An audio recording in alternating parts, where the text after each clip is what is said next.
about to leave. Already packing, come with me. I'm not. Hello friends and enemies, welcome back to Happy For Now. It's me, Isabel, here, ready to talk to you about Audible Escape.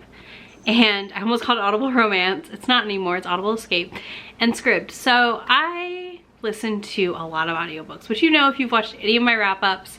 And honestly, like, I can never get enough audiobooks in because that's my main listening platform. Like, that's how I get through 200 plus books a year. It's what I do when I fold laundry. It's basically my motivation to do any boring thing in my house is that, oh, well, if you do this, you can listen to an audiobook. Maybe that's a bad thing. I don't know. It means my house is clean pretty much usually, so I guess that's a good thing.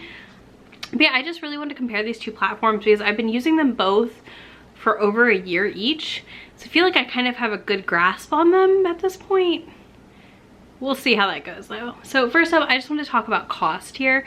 Audible Escape is $12.49 a month if you do not have an Audible membership or Kindle Unlimited membership. And if you do, I think it's like $8 a month, maybe like $7.95. Scribd is $9.99 a month, no matter what. Unless you have a friend who signs up with your code and then you get a month free and they get 60 days free. If you want to use my code, it's in the description box. Super appreciated if you do, but totally no pressure. This video is literally just for you to get a grasp on like what's what with these two systems that you could possibly use to listen to audiobooks. So the one thing with Audible Escape that I really love is that you can check out 10 books at a time. It's kind of like a library. So you could listen to a book and return it and check out your next one. If you have a book checked out and it's removed from Audible Escape, it will stay in your library until you delete it also, which is very convenient. I've had that happen a couple times. The catalog is kind of ever changing. Authors can decide to opt in or out from Audible Escape, I believe. I don't know about their compensation. There's been some issues on that front. I will say that also. But I do like the added benefit of being able to pick up a Kindle Unlimited subscription on sale and just have Audible Escape for $8. I think it's a good service. I don't love their app. I think the Audible app is super clunky and awful to use, especially in comparison to their biggest competitor, which is Libro FM. I do love the selection though. Like I love having access to a lot of really good Audible original audio titles that are romance that I can't get anywhere else because unfortunately an Audible original is basically Audible exclusive and you can only listen to it on that platform, which is beyond the point. That's a whole other like rant I could go on about like the problem with Audible exclusive content for libraries and other platforms that stream audiobooks. So I do like those parts of it.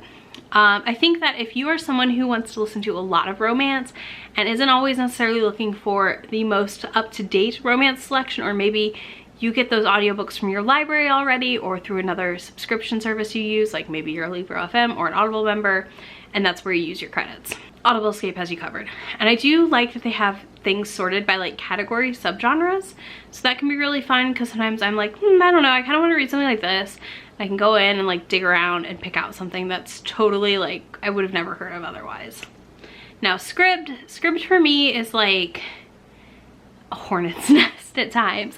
I love the service, but I also hate it. I know that sounds bad, but like I really like it because I love being able to listen to brand new audiobooks, but I can't take it with me.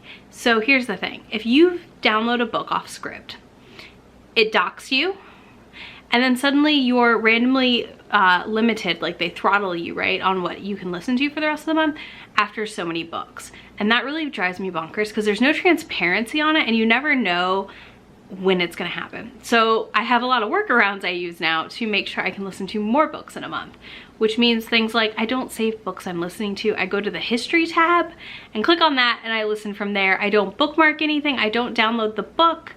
It is in no way on my account. But that means when I leave my house, if I listen to it on Wi-Fi or on the network, it skips, it glitches, and I have issues. So I have to basically exclusively listen to my Scribd books in my house or somewhere I know I have Wi-Fi. That's annoying. I've occasionally lost my place, but it's been really nice to be able to pick up books like brand new Talia Hibbert's, Kit Rocha, you name it, and listen to them through Scribd. instead of spending 6+ months on my library waiting list. So there's that. I do think it's beneficial. I just think it really depends on your what you want to listen to at the end of the day. If you want newer titles and a bigger variety of genres, I think Scribd is your best bet, because I do use Scribd a lot to listen to YA fantasies and other YA books. And I use it a lot to listen to genres outside of romance. But then I use my Audible Escape program to listen to a ton of books. Honestly, like with both these services, you only have to listen to 1 book a month to really make it worth it, because you would have spent more than that on a credit to buy that book and listen to it. So value proposition, like they're pretty equal footing almost, I feel like, you know, like it's iffy. So yeah, I just have major issues with that. I also always hate like trying to remember when my Scribd rollover date is and when I'm gonna have access again to books, and it will kind of tell you. But I do think Scribd can be slightly difficult to navigate as well, just like Audible Escape. I don't think any of these apps have good interfaces or UI design, but I do find that I'm able to find most popular romance on Scribd, with the occasional situation in which I'm like, well, why isn't that there? Oh, and then the one other thing I don't like about Scribd, I will say, is that I'm not able to listen above a 2x speed unless I'm on my computer, which also sucks. Like, give me 3x speed in the app, people. Come on now, at least 2.5. So I also have to like know that like when I listen to a book on Scribd, I'm going to be accounting for it taking me a little bit longer than it would on Audible Escape or from my library. I know this is kind of a short video. I don't really have much else to add, to be honest though. So let me know what service you prefer for your audiobook listening. I don't know if I'll ever give up both fully. Like, I feel like I jump on and off the Scribd wagon regularly. Like, so if I feel like there's a ton of new releases I want to listen to and they're on Scribd, what I'll do is I'll sign up for another month or 2 months. I'll get through those books and then I'll cancel my membership. Or if I have like referral credits, I will keep my membership going until those run out. But yeah, I like to kind of jump on and off the Scribd wagon to listen to things I want to listen to, and then I let it go. Whereas my Audible Escape, I pretty much just leave running all the time because it's like $8. It's fine. I can afford $8 on audiobooks.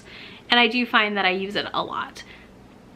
It's just hard. I mean, as an audiobook consumer, your options are kind of limited in a weird way, but also endless in a weird way.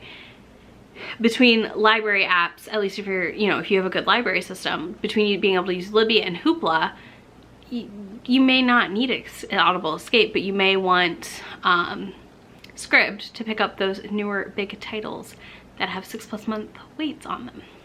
Yeah, so let me know in the comments which service you prefer, or if you've tried either one and had issues, or if you have a weird Scribd tip to help with the whole like randomly not able to borrow anything else for the month situation. And I will talk to you soon in my next video.